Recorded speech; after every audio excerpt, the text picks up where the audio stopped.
John Bruni from Sage International is on the line. John. Yes, Jeremy, how are you? I'm very well. I wanted to talk to you, if you had a couple of minutes this morning, about this new deal that the government is giving the Navy with regard to surface ships. Yes. Can you tell me first up, what's the difference between these Hunter-class frigates that we are talking about making here in Adelaide and destroyers? What's the difference between the two? Do you know? Yeah, look, they're different levels of ships, effectively doing different kind of things. Now, the Hunter-class frigate, initially when we went out to buy these things, we did what we normally do with equipment that we buy from overseas and bring into Australia. We Australianise it, don't we? And what does that mean?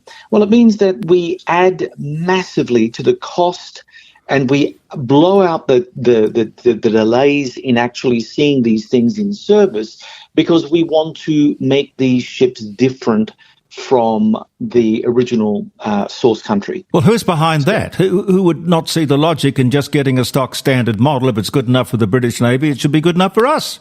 Well, look, I mean, there are two stories to this, and you just got to be a little bit patient while I try to explain it. I mean, on the one side, I understand the reason why we need to Australianise things, because unlike Great Britain, we have a vast oceanic surround, right? Yeah. So we've got the Pacific and Indian Oceans, which requires that we have vessels of extremely long range. There's also the crew comfort involved. Ships that come from Europe, once they've been built, are not designed for Australian conditions, that sort of tropical, subtropical atmosphere that we have around our continent. So it becomes very difficult for having just a ship roll out of a British naval yard and then put into Royal Australian Navy service. Now, that would be the cheaper way of actually purchasing weapons. But because we Australianise things, there's one extra little ingredient here, Jeremy. We want to then make these ships even more powerful in terms of the weapons capability and, the sensor suites and so on and so forth. So we then cram a hull that was not designed to be crammed with even more stuff, making the vessel more heavy, more difficult to operate in open ocean, especially when it's rough. And so we end up having design problems embedded within the ships that we start pulling apart and putting back together again. Well, it's kind of a scandal, isn't it, John? Well, it's a how can I put it? It's an institutionalized trap, Jeremy. We have been doing it for generations. We've done it. We started out with all the best of reasons of making sure that European or North American weapons designs, whether they are ships or aircraft or tanks or whatever else, they are suited for the Australian environment. But we never just stop there. We can't help ourselves but by upgunning, putting more missiles in, trying to cram as much high tech as possible in a particular platform when clearly these vessels, ships, tanks and whatever we're buying are not designed to be laden with too much stuff. It kind of denigrates from their operational usability.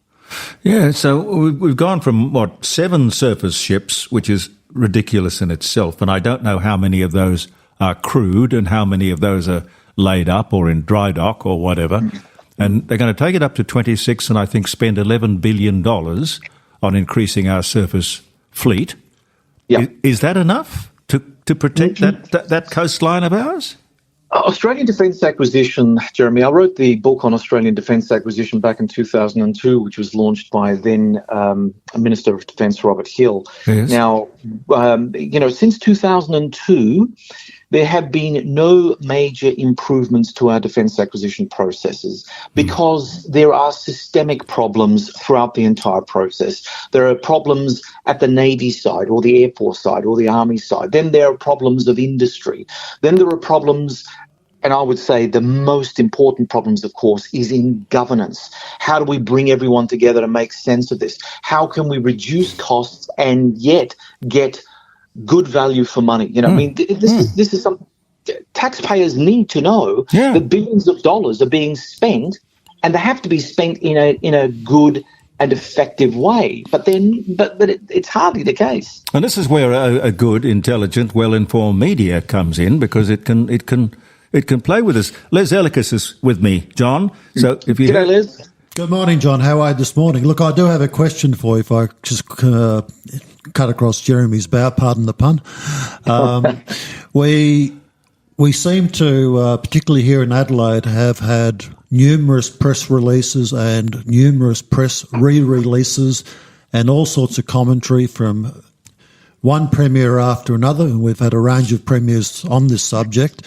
My feeling, my gut feeling and my historical knowledge of these matters is fairly straightforward. Until these issues get into a budget and before the Parliament, where actually one can put numbers beside these things, really there's a lot of talk and not a great deal of action. And my feeling is there's a lot of talk going on here from the government and from our state premier here for obvious reasons, because he wants to bolster it all up.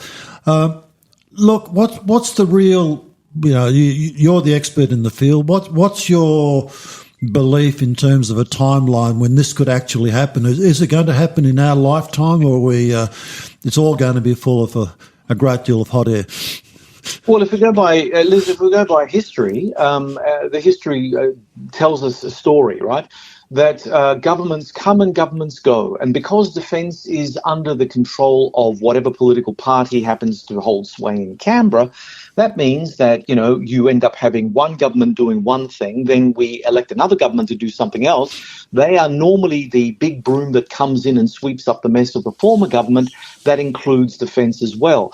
So this is a problem because, of course, in our industrial setting, our defence industries, and here's where, the local bods, here in South Australia, we're, a shipbuilding capital of sorts and very much the centre point of Australian defence industry.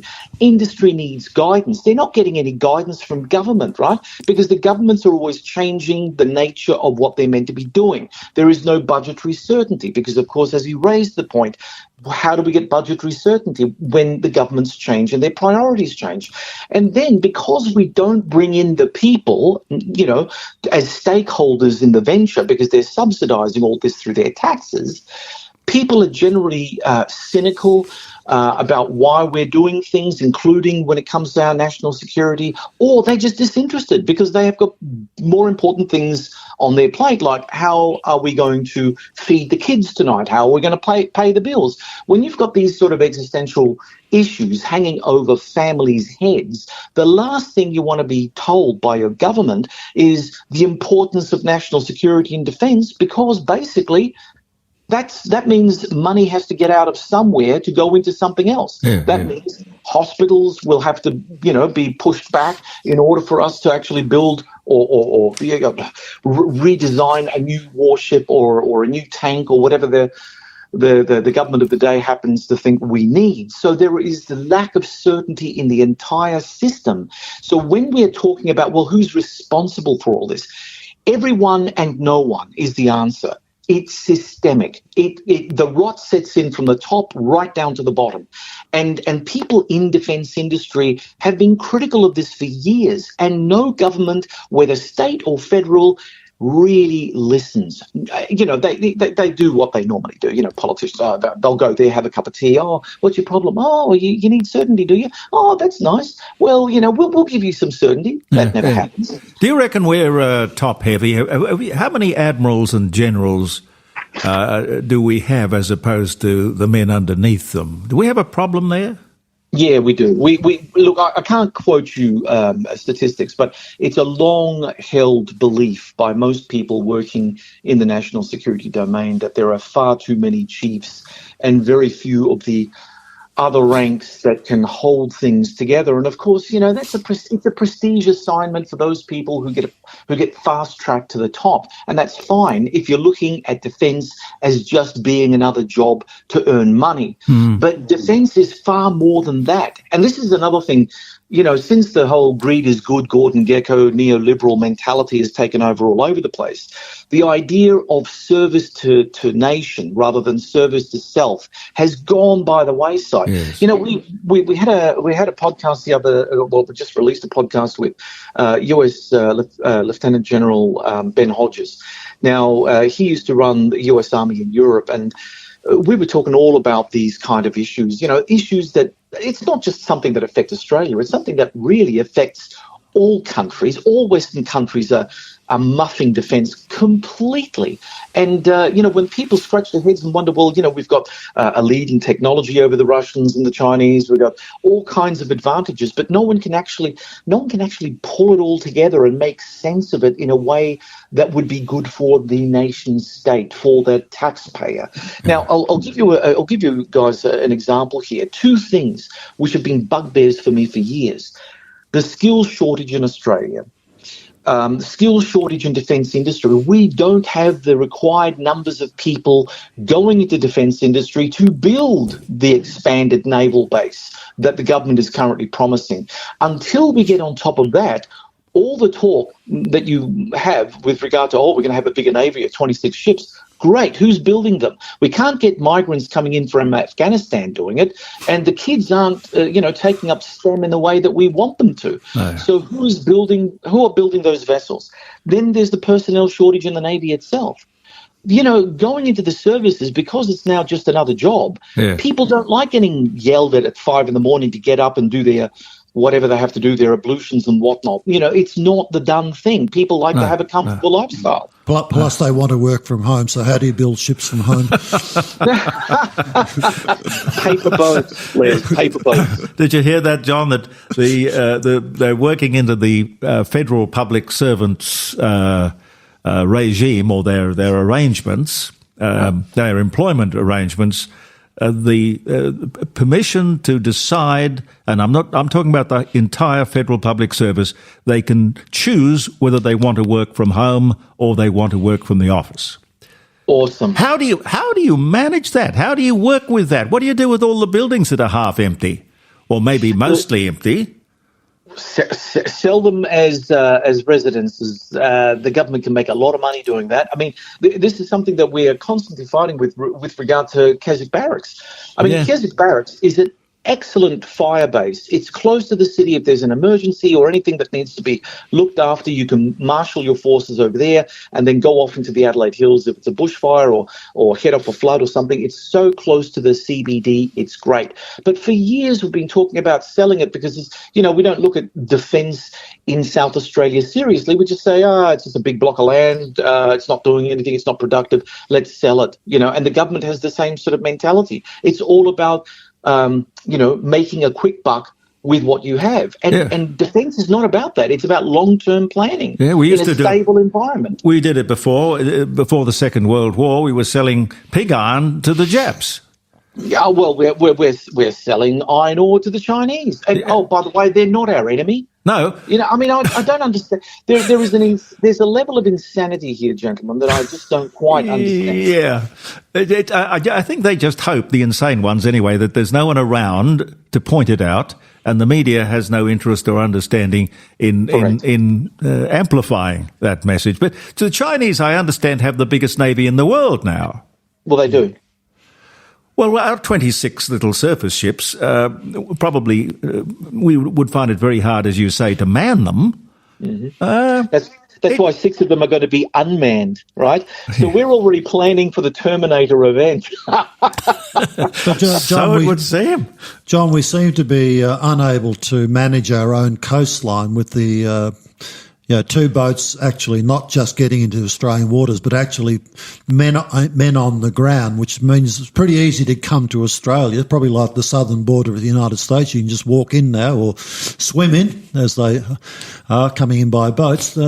If we can't manage our own coastline now, and we believe that China and other countries might be a threat in the future, I mean, are we just in a horrible Pandora's box at the moment? Was that a question, Les, or a statement? Because I think probably you answered both. your own question. Yeah. What's the immediate answer, John? And you're the person who said, okay, I've just proposed all these things that government and the shipbuilders and the people on the ground aren't doing. What is the optimum best result that we could do right now to protect our coastline and stop this potential flurry of boats arriving into Australia that happened previously under a Labor government? Because I think it's all about to blow. Yeah. Look, Les, there's an answer. It's a clear answer. It will take some work, and no government will do it. So I already prefaced my answer with no government will do it, so therefore expect us doing the same thing over again and wanting a different result. Do you think they're going to call for another white paper or another Dibs report, another inquiry? Oh yes. Well, we're waiting this year. We're waiting this year to have another inquiry by former Chief of Air Force Angus Houston and former Defence Minister Stephen Smith.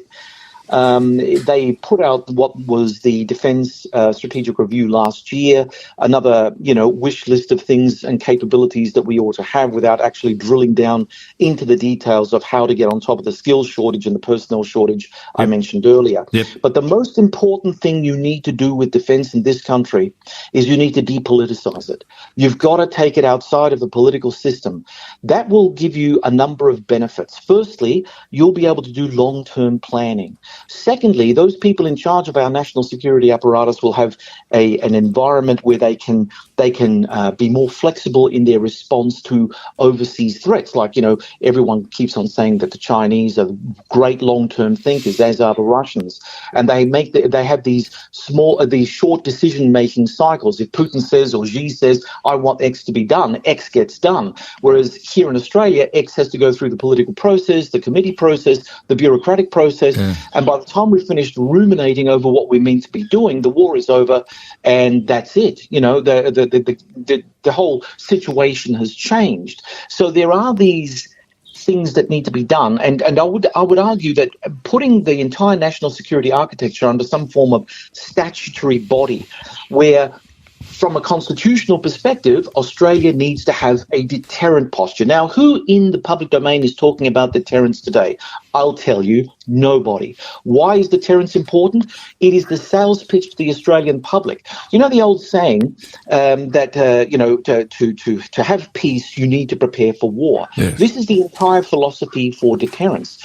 You can't just have this wish list of things that you can't ever support or build on the premise that, in 10 years we'll be okay, or in 20 years we'll be okay. No. In 10 or 20 years, the world would have moved on. The war may have been fought and we may have lost. So if you don't actually have the fundamental structures in place during peacetime to be prepared to fight a war with an adversary, you have no deterrence. John, I love talking to you because your logic is absolutely perfect. Why haven't you ever moved to go into politics yourself or into government or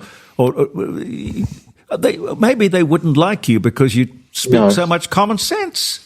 Well, I look, Jeremy, I was in the Liberal Party for some time in my early career, and I was a bit of a rabble-rouser back then. So I think that they need you. Yeah, well, you might have to discuss that with other people. Hey, listen, Alexei Navalny, is Putin going to get away with that? I don't know that there's any doubt that Putin had him killed. Is he going to get away with it? Yes, he is going to get away with it. No one is prepared to stand up to it. In my discussions with Ben Hodges on the podcast, The Focus, we talked about the Munich Security Conference, which he attended, and Ben was very skeptical about the fact that the Europeans are strengthening themselves against the likes of Vladimir Putin. He said that we are self-deterring, because Putin can issue out a threat and we will run for shelter. We won't stand our ground and say, hey, listen, this is unacceptable behavior. Why did you do this? And your listeners may not even know, but for many years, we did issue a threat to Putin, don't do anything with Navalny or else.